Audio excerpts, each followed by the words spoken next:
This is your PowerPoint for the PowerPoint quiz on political revolutions. Traditional political beliefs. During the medieval ages, the idea overall in Western society was the great chain of being. The community was connected through values and hierarchy.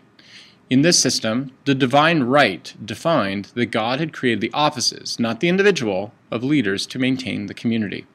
This meant that politically, the West was run by a theocracy. Catholic authority and values were necessary to justify the authority of leaders. Tradition and hierarchy were necessary to create communal identity and stability. The American Revolution. The context for the revolutions was an economic crisis created by mercantilist wars. During these mercantilist wars, countries had gone out, especially in Europe, in order to try to get colonies. This led to a fight over resources. Britain, after one of these mercantilist wars, called the French and Indian War, had a huge war debt. So they raised taxes on the Americans to pay off the war debt. Americans rebelled due to a lack of representation and closed markets from the system of mercantilism. The American Revolution had a spirit of being anti-aristocracy, and that led to a belief of leveling or getting rid of distinctions based upon nobility. This idea and this model spread out to the rest of Europe. The French Revolution, Phase 1. France, after the French and Indian War, was also bankrupt from fighting England in the mercantilist wars. And so the Parliament met at this time period to solve the problem. The Parliament in France was broken into three estates. The first estate was the priests, the second estate was nobles, and the third estate were commoners, mainly the middle class. The Parliament gave each estate just one vote. So that meant that the priests in the first estate and the nobles in the second estate tended to join together, and with their two votes they would always defeat the commoners, even though the commoners in numbers outnumbered the nobles and the priests. At this point the commoners joined together and formed the Tennis Court Oath.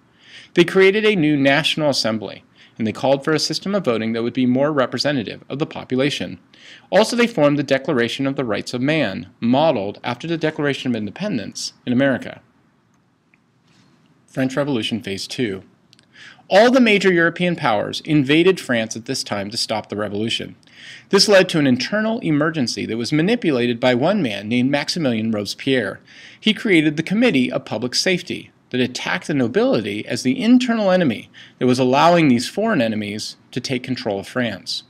That led to the guillotine and to attacks on traditional farmers outside of Paris. Eventually, Robespierre himself was seen as insane, and he was killed at the guillotine. The point of all this, though, is that the French Revolution in Phase 2 became a radical revolution based upon high ideals of absolute equality and liberty. This created chaos within France and eventually led to the rise of Napoleon. Napoleon. The French formed the Directory to be a transition after Robespierre's death. They gave emergency powers to Napoleon to defend France from foreign powers. Napoleon then anointed himself as emperor and invaded other European countries. He formed the continental system, blockading the one remaining country out of his power, England. The Haitian Revolution. Haiti was one of the richest colonies because it produced sugar for the international market.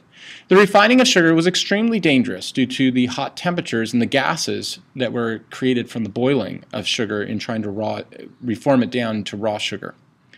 Haitian black slaves heard of the Enlightenment ideas in the French Revolution. Since Haiti was a French colony, they believed they would be set free, but Napoleon did not do this. Eventually, one of these ex-slaves, Toussaint Louverture, led a black slave rebellion against the French army that was eventually successful. The significance of the Haitian Revolution. The Haitians blended together Christianity, voodoo, and Enlightenment for revolution. They burned 1,000 plantations, and they formed the first black republic based on ending slavery. This posed a threat to empires and countries like the U.S. that still practice slavery. Latin American independence. The Spanish had formed a hierarchy in Latin America following the encomienda system. There was the purebloods, Spanish-born, Creoles, Spanish parents but born in Latin America, and mestizos, mix of Spanish and native parenting.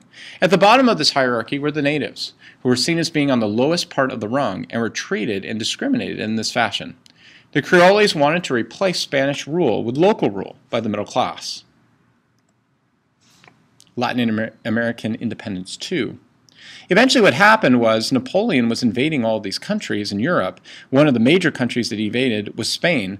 When he invaded Spain, this allowed for the Creoles back in places like Brazil in order to rebel against Spanish and Portuguese rule. Father Miguel Hidalgo led a rebellion in Mexico against the Spanish by the mestizos, but he failed. In South America, Simón Bolívar led a rebellion against the Spanish, founding Gran Colombia, an attempt to try to unite all of South America together into something like the United States. José de San Martín met him from Bolivia and combined forces in order to defeat the Spanish. Both were Creole generals from the middle class. Women's rights. Another major revolution that was happening on more of the social level was with the position of women within society. Ancient Greeks had claimed that women were imperfect men because they lacked reason. The Protestant Reformation claimed that women were equal to men in intellect but had different roles. The traditional argument was that God had made women for the private sphere.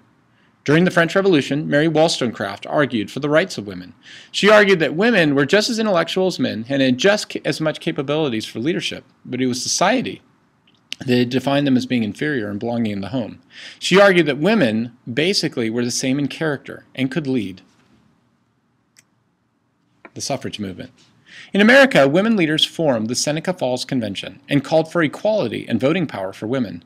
Britain formed a more militant women's suffrage movement. They blew up railroad stations. One woman even threw herself onto the track of a horse race in front of the Queen. They threw bricks at the British Parliament. Eventually, New Zealand was the first to give women the right to vote in 1893.